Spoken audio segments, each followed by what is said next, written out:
Hello, is anybody there? Let's see what's going on here. Okay, I'll turn those speakers up for a start. Hello, welcome to day 40. Day 40 of the Social Distance Social Club. Unbelievable. I remember when it was day one, and it's like, it's just great, isn't it? When you just consistent. Hey, that's what I was talking about yesterday. When you're just consistent at something and it just grows and grows and grows. Out of interest. Hi, hello, Natalie. Hello, let me just bob up here. Out of interest, I would just like to know how my YouTube, the whole point of this was to see if we were great. So we've got 606 subscribers on YouTube. If you're thinking of doing something similar to what I'm doing, I'm here to help. There we are. Not here to get paid for it, because I don't know enough, but I do know my story. If I can help you transfer your job onto the internet so that you've got an internet arm that you can use in these times of lockdown, there we are. That's what it's all about. Today I'm using StreamYard. I got a question yesterday whether StreamYard would work on Instagram. I believe it doesn't. You got to get a second program called Yellow Duck, apparently. But probably, me being a bit clumsy about these things, I'd probably just put a second phone up and stream that to Instagram. But there we are. This is the modern world, and there we have it. Good morning. Good morning, Caroline. Good morning, Sophie. Good morning, Marie. Annabella, bon dia. Kerry and Katie, thank you for joining us. If anybody's got a question, I need the invite, don't I? Yep, that's going to help. Okay, copy that. So let's just get that in the comments here. I'm putting up the link now. If you go on that link, then you can ask a question or appear on the show to chat about whatever it is you want to chat about. Okay, so that link's gone on. And just for people who haven't seen this show before, might not realize why I'm putting the link on, you're invited to join. My area of expertise is rider confidence. I also delve occasionally into horse behavior, interneting your job, and general lockdown shenanigans and conundrums. So there we are. I hope everybody's having a lovely morning. It's getting ridiculously hot. I've had a great morning. In fact, I've had a long day already. Yeah, so I did a little bit of filming with Luminoso. That's the stallion and the parrot. These are a little bit funny, these little Insta 360 Go cameras, because you never quite know if they're working or not. I'll tell you what, if I just take a little video now, if it works, I'll put it on. Okay, 2 little beeps means it's working. If I put it out to the camera, you can see that little thing. It should be flashing. Yeah, so they're a little bit tricky. You can never quite work out if they're working or not. So I suspect that GoPros might be a bit better. I've got a little necklace thing on here, which it sticks to. It's like a little magnet. There we are. So apparently you can film from your chest, but you store it. Well, in practicality, you store it there, you take it off, you press the button, there you are, and then your video, your setup. So I'll put that on later. If anyone's interested in what it looks like from my angle when I'm doing this, that's what it looks like.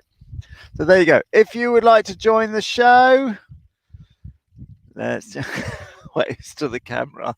Nice. I'll post that up. Okay, if you would like to join the show, let me just write that in case anyone's not aware. If you would like to ask a question or offer advice on rider confidence,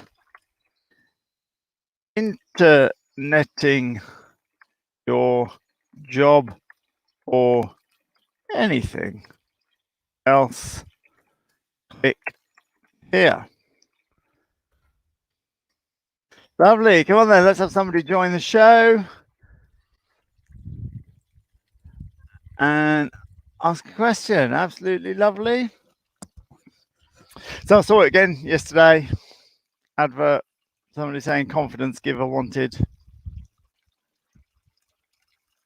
It's not the horse's job to give confidence to the rider.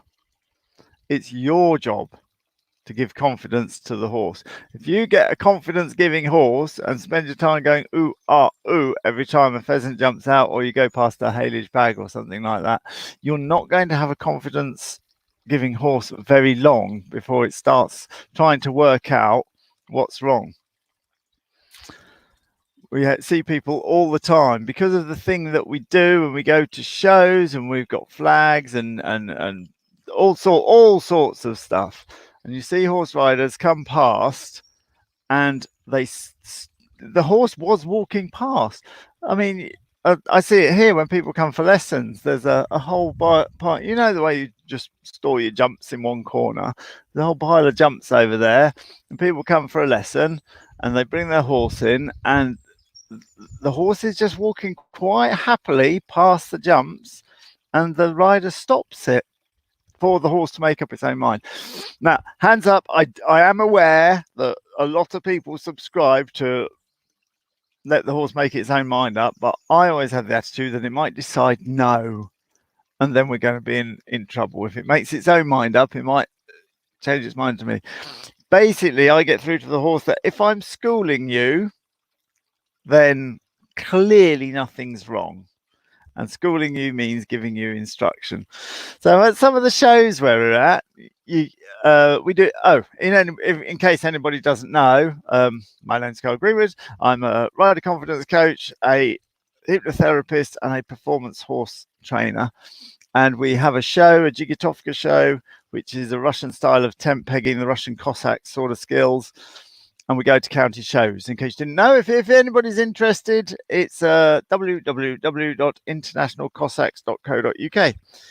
And we go to these shows, and sometimes we're allocated a area for ourselves, our horses, our horse boxes, all our crew. We have quite a big area, and usually it's near the main arena.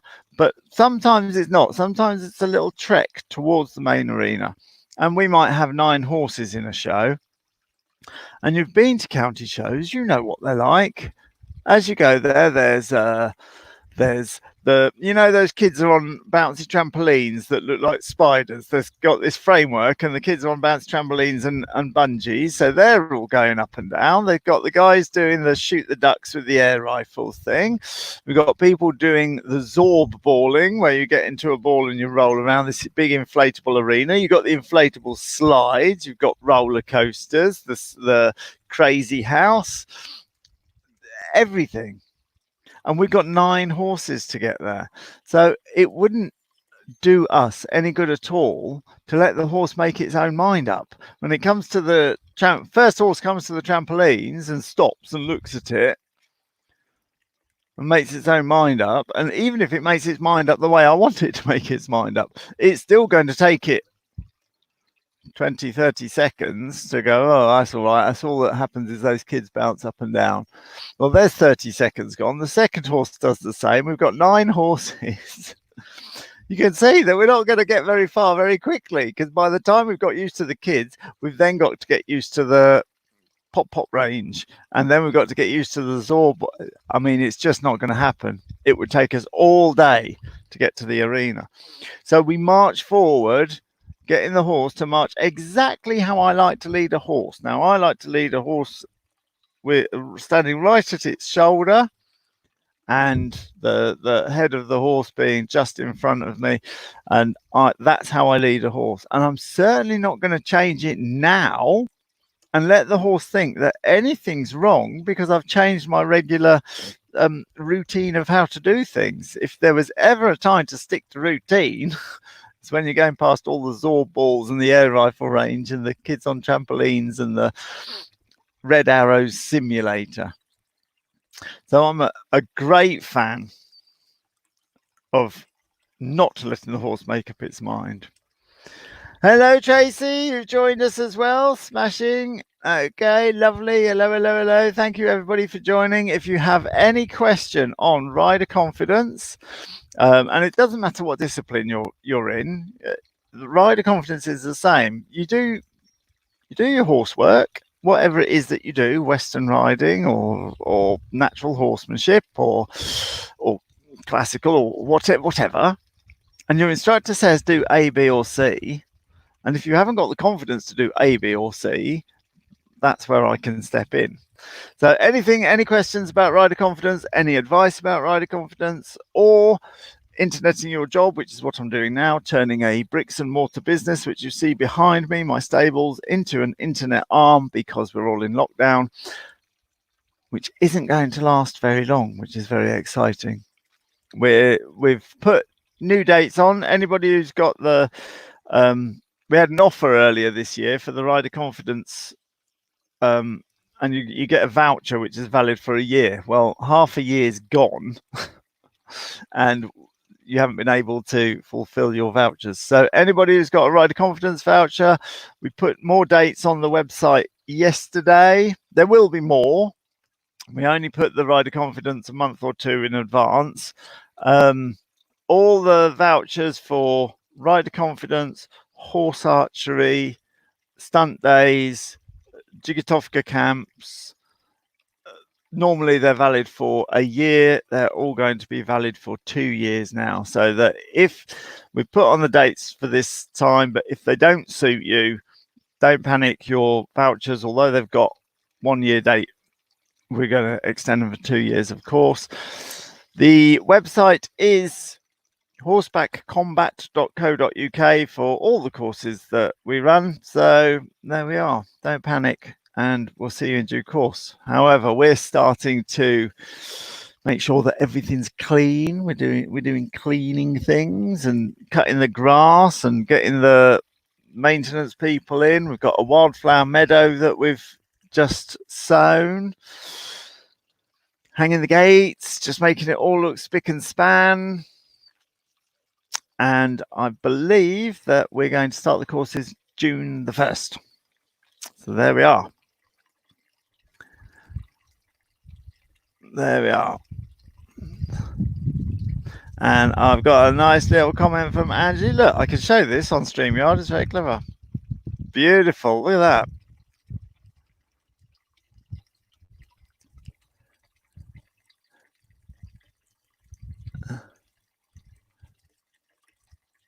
Okay, so we've got a question here. Georgina, if you would like to join the show, give us a bit of context as to this, and then maybe we could get that. What you need to do, I'm going to put the link in the comments here, Control V. If you've got any question, I'll just bob that one from Georgina back on there to give you an example of the questions that we answer. And there we are. Oh, look at this. This is nice. Oh, we'll leave that on permanently, I think.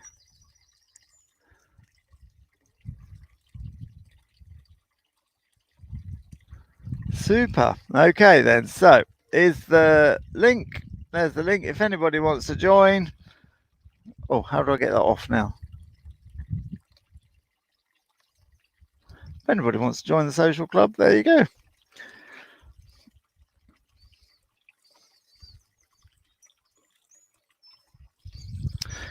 Come on, then.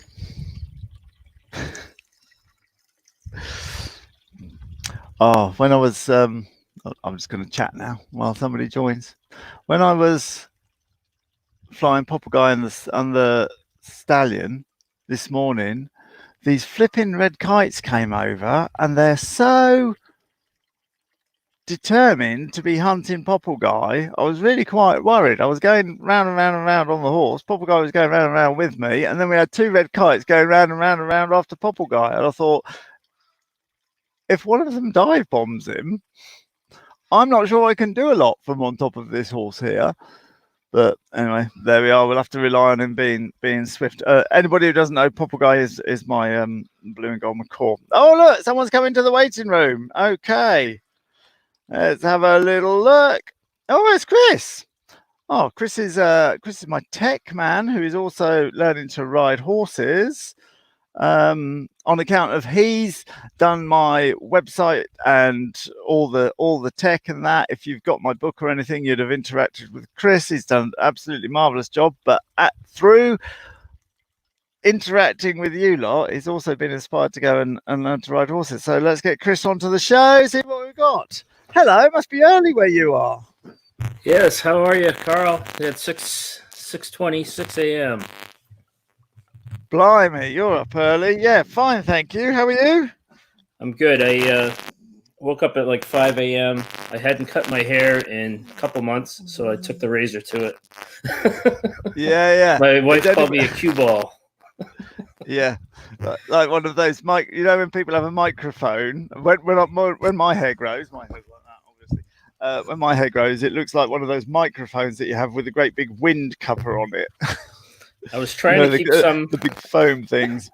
I was trying to keep some on the top, but it wasn't working, so off it went. So what you got for the show then, Chris? Are you asking a question or offering advice? Well,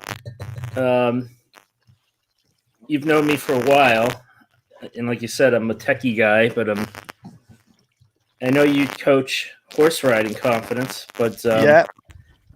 I almost didn't come on because I was very anxious, but I just said 5, 4, 3, 2, 1. I'm going on. So here I am. Did you get the 5, 4, 3, 2, 1 off me the other day? Because I got that off someone. Yeah, I think it's Mel Robbins. Mel Robbins. I just listened to her video a couple days ago. Oh, she's brilliant. Yeah. Hang on, stay there, Chris. Just let me put that into the comments. So Mel Robbins is a lady that used to suffer from the crippling anxiety, absolute crippling anxiety and lack of confidence. And she's now all over the internet, all over talk shows, saying how she got over it. And one of the tricks that she has is the 5, 4, 3, 2, 1. Because you know when you're going to say something at a meeting or something, and then you just lose the moment. But if you'd have done it in the 5 seconds, and it applies to everything, even getting out of bed and that. It's like you wake up, the alarm's there, and it's like 5, 4, 3, 2, 1, move, and you'll find that you bob out of bed. Let me just put that down there. Mel Robbins. Yeah, she was. I watched an interview with her with Tom Billier on YouTube. Someone forwarded me a few days ago, so I listened to it and I was like, "Boy, you're right. If you think that you want to do something and then you hesitate at all, your brain will sabotage you and you won't do it." And that's how I've been. It's absolutely true. Got on the show. I'm like, yeah, so here I am. 5, 4, 3, 2, 1, do it. That's absolutely fabulous. The other thing that I'm currently subscribing to is if you have an idea, you have to do it. Now, within reason, obviously, but you and I, we've set up the Mounted Division Ultimate Rider Confidence course, which is a 3-month online course. Do you want to tell everyone where you live, by the way, Chris? Oh yes, so I'm from the United States. I'm near Boston, about 30 minutes north of Boston, on the New Hampshire border. So the nice thing about the Ultimate Rider Confidence course is it's online. It deals with every objection that you could possibly have that I've heard over the last 10 years with rider confidence, such as I don't have the money, I don't have the time, I don't have the support, I don't have the self-image, I don't have the self-assuredness or the self-assertiveness, I can't bear to have people watch me, I'm always suffering from other people's opinions. If someone says something negative or I perceive it to be negative, it will stop me getting on my horse. I haven't got any confidence in the horse, I'm scared of the horse, and then that's all backed up with hypnosis and sessions over the internet just like this. And it took a lot of getting together, didn't it, Chris? Yeah, probably a couple months. Yeah, so it was fun. It was a lot of fun. And I have to say that when I thought that I could do well, actually Chris was the one who hassled me to come up with the ultimate everything I've learned over the last 20 years, put it all in one bundle and away you go. So He hassled me to do it. We'd had the idea, and I'm currently going with, if you have the idea, you have to do it. But it was quite interesting watching my own, like, as far as the rider confidence and the content and the content and everything I'd learned about hypnotherapy in my career as a hypnotherapist, I was sound about that. I knew I had the content, but to take the 5, 4, 3, 2, 1, do it, and we're going to do it, was it was exactly the same moment as for you, Chris. Actually, you said you should do this, and once the idea is there, I had 5, 4, 3, 2, 1 say yes, and I said yes, and then I was committed, and now it's in existence. We've run 2 beta groups. Chris has been in both beta groups as you've been learning to ride, and they've been an incredible success. Yeah, and being in the groups, I was like, I got to see what this horseback riding is all about. So I started taking lessons, and I really enjoy it. But it's funny because one day we were getting the horse ready at the beginning of the lesson, and she decided, we were in the barn, she decided, I want to be down with my friends in the paddocks, and she was going. She bolted, ripped the chain out of the wall, and went down to her friends. And I think if I had seen that happen before I ever got on the horse, I probably would never have gotten on the horse. But it was funny. I being around you, I got to listen to all your tips, and I was just like, okay, just keep going. Just keep going. Yeah, so super. I got back on the horse. So, guys, I know I could be a half mile down the road in like 10 seconds if she wanted to, right? Well, no, because you wouldn't let her. Right. Because you'd be saying, go forward, go forward, go forward, go forward, do this, turn left, turn right. So, guys, if you ever want any tech questions, if you're thinking of doing what I'm doing and you need to know the experts, as I say, I only know what I know, and I know the few, and I mean few experts that I've met, and Chris is, well, 2 actually. I met a good guy on Facebook, Facebook ads, taught me how to do Facebook ads, Martin Jolly Jarvis, and Chris Lefebvre, I call him Chris the Fab, has absolutely made it possible for me to be here and doing the internet. And hopefully I can return the favour in horse riding. Well, I'm on this show, so that's something. Super. I didn't want to hit join. Yeah. Well, and to be fair, Chris, how easy was it to get on the show? It's fine now that I'm here, right? It's just like we're talking any other day. Exactly. So there we go. Confidence goes way beyond everything. Do as Chris says. Look up Mel Robbins. It's brilliant. If you have an idea, do the idea, and then don't hesitate. Anything else to add as advice, Chris? Thank you very much for coming on and giving that advice, by the way. It's super. No, nothing else to add. Thanks for having me on. And you know what's really super is people can see when people come onto the show and they're a bit like, oh, I'm a bit anxious, a bit nervous. It's like, well, they can do it. So a few years ago, I ran for city council in my town, and I just decided to do it on a whim because I didn't like what was going on. And so what part of the thing was I had to go on the local television, and it was like a question and answer, not a debate, but everyone was up there. And a good friend of mine, actually my first boss from when I was a teenager, said, just pretend you're talking to anyone in a regular conversation. So I was nervous, but I did it. Wow. I don't know. I'm still alive. And you're still alive. It's so interesting. And also, the other thing that we need to get with confidence and the whole thing about other people's opinions and everything else, it just comes with practice. And I've got a little phrase that I use a lot, that you don't have to be good, to start, but you do need to start to be good. Well, you've been encouraging me to go to produce videos and Yeah, go on the internet, so that's what I want to do, and just share my knowledge of technology and marketing. And yeah. so, And ultimately, as you hassled me to have the confidence to do my Ultimate Rider Confidence course, and the other things that you've hassled me to do, and it is hassle initially. It's like, you need to do this, you need to do this, and then we do it and we go. Has built up my confidence in my internet side of my business, to the point where I'm sitting here saying, if anyone's got a question, I can help you with my story, which is absolutely massive to me, to be saying I can help you. And usually when people ask a question, I do have a reasonable answer, and if I haven't got that answer, well, I'll pass one to you, quite honestly. Here we go. Okay, well, lovely. It's been a lot of fun. Thanks for having me on, and I think this show is brilliant, as you guys say in the UK. Cheers, Chris. See you later. Bye. Wow, that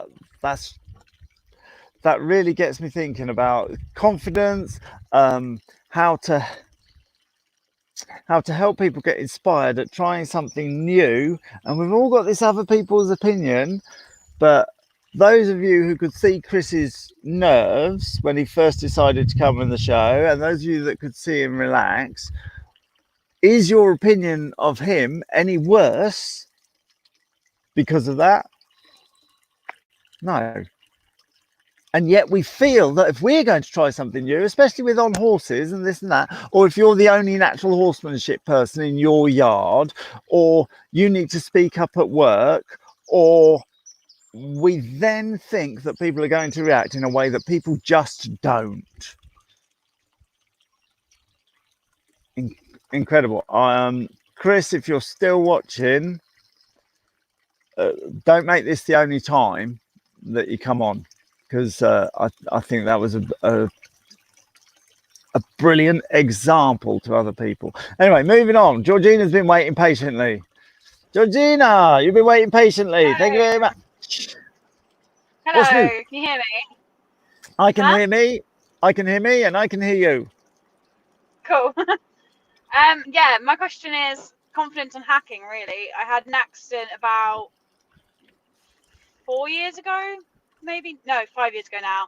And I came off on the road, and that was at college, and the lady that was teaching us wasn't very helpful and kind of dragged me back onto the horse, dragged me back.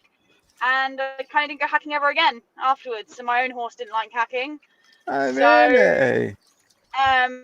Yeah, and then I got back on a horse at my old work, but I don't really still feel confident doing it. So when the lady dragged you, is it one of those situations where she dragged you back on and then retrospectively you'd found that you'd broke your arm or something?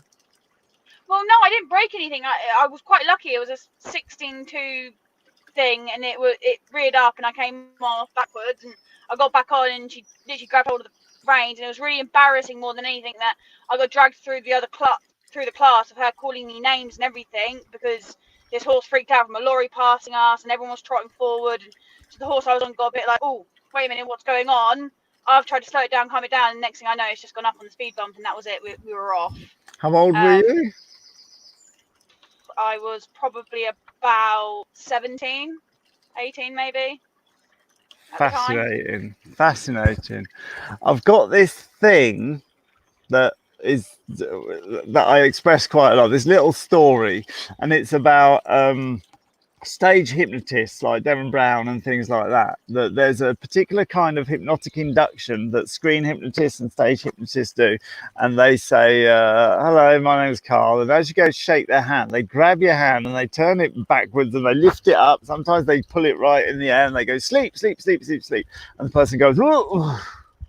And it's called it's called a pattern interrupt, and it's a speed induction. If anyone's interested, you can go on Google and you can see endless ways that people so the pattern is that I offer my hand, you get my hand, we shake it. This is pre-COVID times.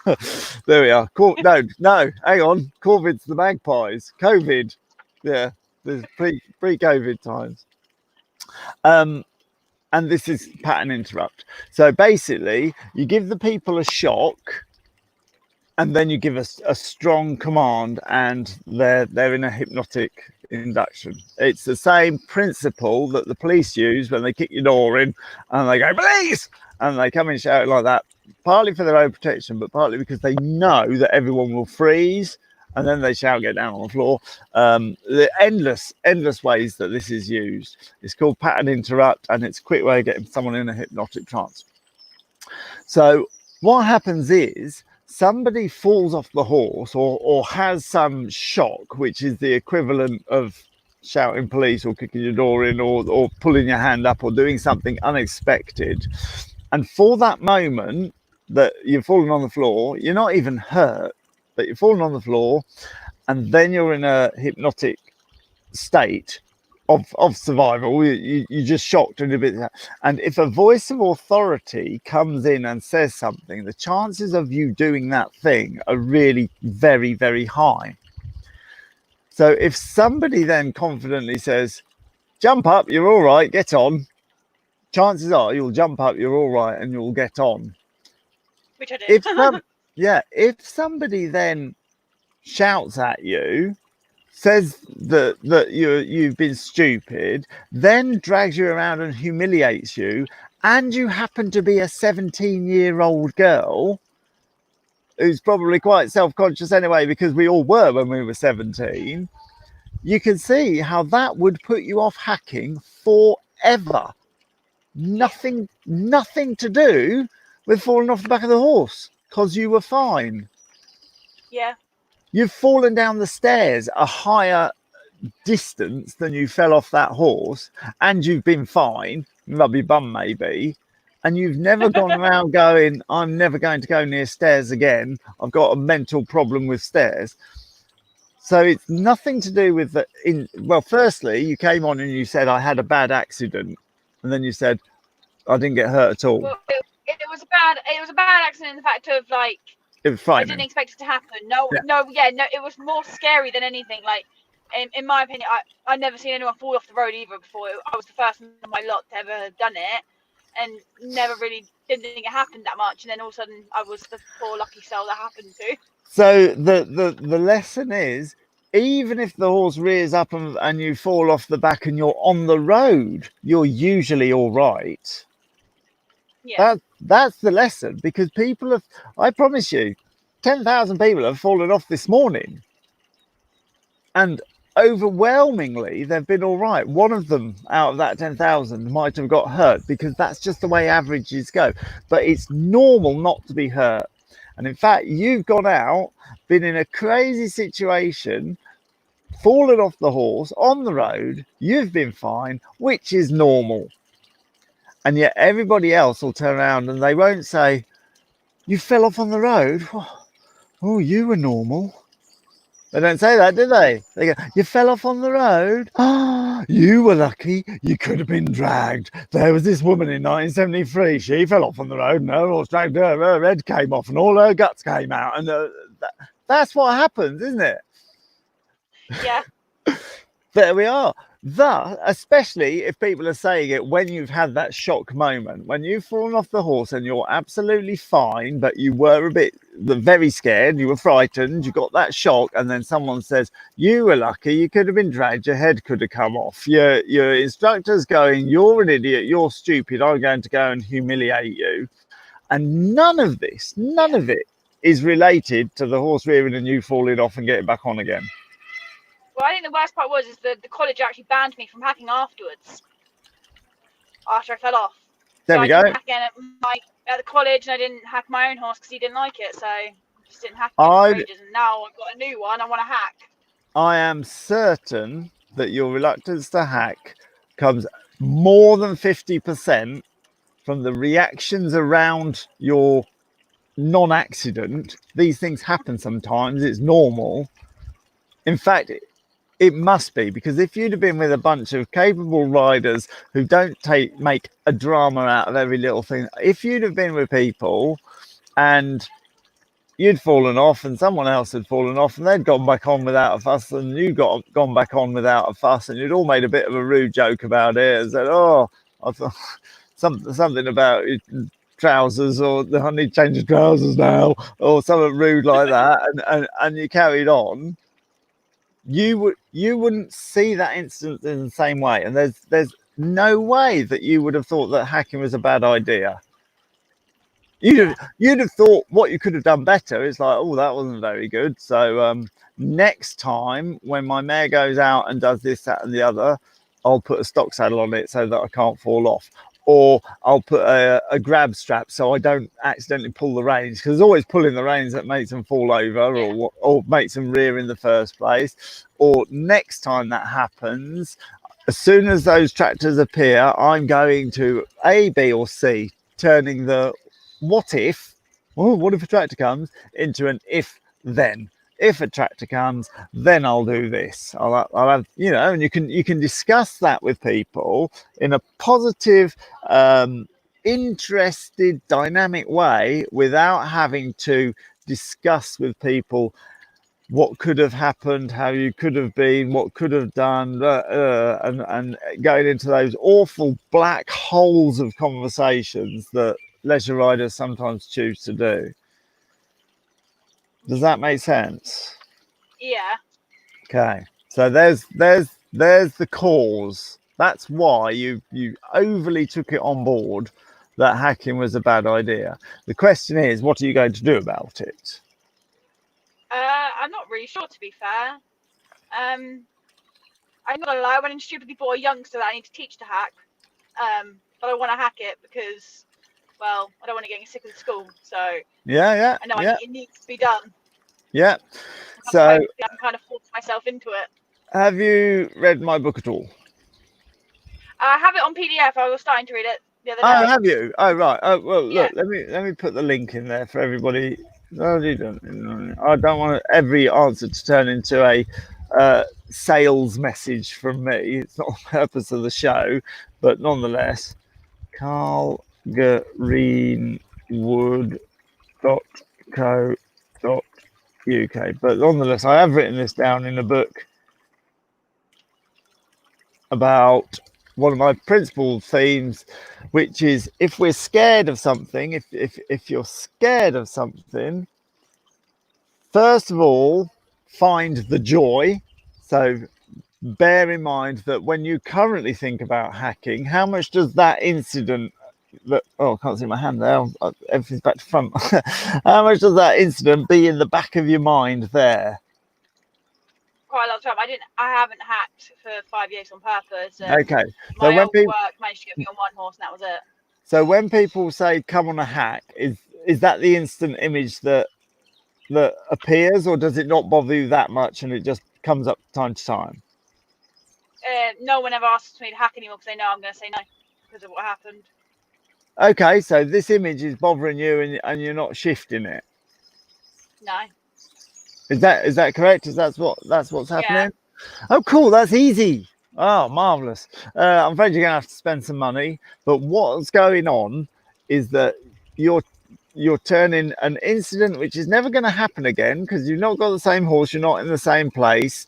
That particular incident in that particular way, which is bothering you, that you can't get out of your mind, that when somebody says let's go on a hack, or when you think let's go on a hack, instantly you're like, no, I'm not going to because of this image.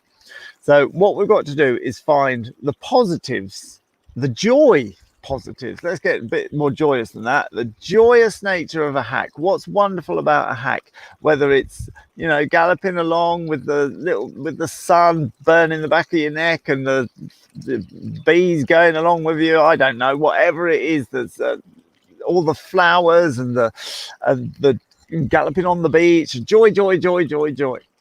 And you need to find that at least as a possibility. Now, there's an awful lot of people who don't even find that as a possibility. You're like, well, what about the joy of going on a hack and the beauty of seeing the sun and the flowers and the insects, and they're just like, are you mental? No. Are you mental? But even you must admit that that joy is there for some people. Yeah. Yeah. So that's what I mean. You need to identify the joy, because for the last 5 years, or how long ago this accident was, you haven't identified any joy with hacking at all. So you need to put yourself in someone else's body. If I was that person, if I was that man, if I was that girl, I'd be really enjoying it. Start focusing more and more and more on this joy of why we want to go out hacking anyway, of how much your horse will appreciate it, how much of a nice time we'll have, how much of a bond you will get with your horse, how well you will train your horse, so that if ever you sell your horse, it'll go to one home and it will stay there because you've given it good manners. Everything that's possible joy, you've got to focus on that.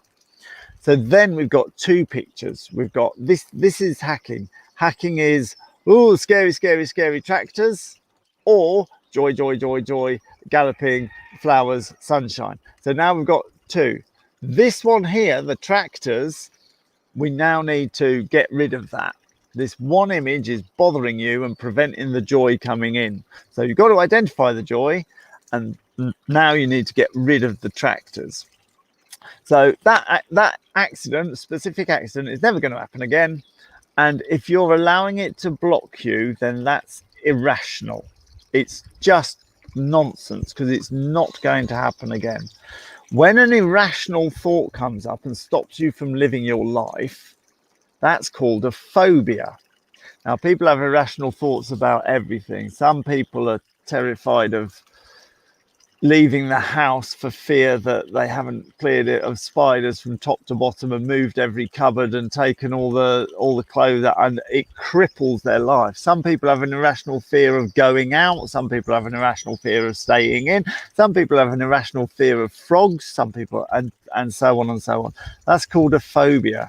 So if you've got an irrational fear of a incident that is in your mind, it doesn't matter that that incident was based on reality. The fact is, it's over. It's now just a picture in your mind, in the same way as someone coming out their house with a picture in their mind that there's going to be frogs all over the high street.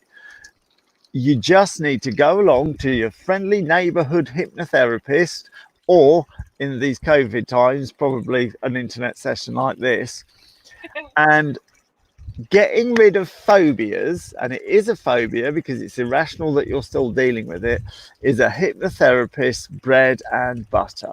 They do it all the time. There is nothing that you can say which will catch them by surprise. They will say, yes, we need to get rid of this incident, and it will probably take 3 sessions, about 50 quid each. And if you go through that process, in 3 weeks' time, that particular incident, you won't have forgotten it, you'll remember it, but you'll remember it in the same way that you remember slipping down the stairs and not carrying any baggage with you at all. Okay. Or walking into a lamppost, or all the regular things that hurt us that you can do and then not carry any baggage around it. So if you go to a hypnotherapist and say, look, I've developed a phobia over this incident that happened, and I need to take the emotional content off of that, they do that all the time. And that incident will never, ever bother you again. You'll remember it, but it won't bother you. And if that happens, then you're free to take the joy, which you've been thinking about, and wind it up until it's a massive picture that you desperately want to do. And then when you want to do it, I want to go hacking, I want to have this lovely relationship with my horse, then there's nowhere else to go but do that and have a great time. Yeah. Good idea then. Right then. So get onto Google, look in your area, find a hypnotherapist dealing with phobias, give them a ring. Okay. You're going to do that? When are you going to do that? Yes. I'll probably do it now, to be fair. Good. Off you go. Bye. Okay, bye. Let me know how you get on. Wow. What a lot packed into one call. Did that all make sense to everybody? there we are. Someone saying they've been in Georgina's shoes. So I hope that all made sense. I get so many people saying that I deal with two kinds of anxiety and lack of confidence on horses. One is from an incident or an accident that definitely happened. I say definitely. Sometimes it's an incident that you've had. Sometimes it's an incident that you've witnessed. Sometimes it's an incident that you've read about. Sometimes it's an incident that you've simply imagined over and over and over again until it might as well have happened. If you've got one particular incident which is blocking you from moving forward and enjoying your horses, whether or not it was based in reality, and most of the time they weren't, they were just imagined, but it doesn't matter. Imagination and memory might as well be the same thing. It's just electrical pictures flying around your head. Come to think of it, reality is also just electrical pictures flying around your head. We run on electricity. I think that I'm sitting here by my fish pond with some sort of stables behind me, because that's what my brain is saying. I might be in a padded room somewhere talking to the wall. I don't think I am, but there we are. It really doesn't matter whether you've imagined it or experienced it. It's over now. And if it's got well-defined edges, this one incident that keeps popping up all the time, and it might be the time that someone said this or said that, especially if it came after some sort of shock. Some sort of shock happens, and then a voice of authority says, you were useless, or you're lucky you didn't get dragged, oh, your head could have come off, all that nonsense. And the fact is, you won't hurt because it's normal not to get hurt. People fall off horses all the time. Horses rear all the time. But if you've got one incident that won't let go, that's a phobia. Don't pretend it isn't. And the answer to phobias is pop along to your friendly neighbourhood hypnotherapist. He gets rid, or she gets rid, of phobias all the time. It's nothing. And then that incident will never, ever bother you again. The other type of anxiety is just the general anxiety, just being around horses, having somebody watch you, thinking what people are saying about you. Oh, I'm hurting the horse doesn't like what I'm doing, all that kind of thing. That is a general anxiety that is 80% of my clients, and the other 20% is people with a specific incident that stops them moving forward. There we are. I hope that all made sense to everybody, and thank you very much. Is anybody else going to come on? I'm just going to have a quick flick through and say thank you to Tracy and Karen and Heather and Kerry and Beverly and Chris. Thank you very much for coming back on. That was really good. And Natalie and everybody else, thank you very much for joining. And hopefully I'll see you tomorrow. Leave any comments that this has helped with. And if you know anybody who is able to be helped by the content in today's video, and I've been really pleased with it, please direct them, share this to them, share it to the horse groups, and we'll see if we can't all have a great time on our horses. Okay, thank you everybody, and I'll see you tomorrow. Bye.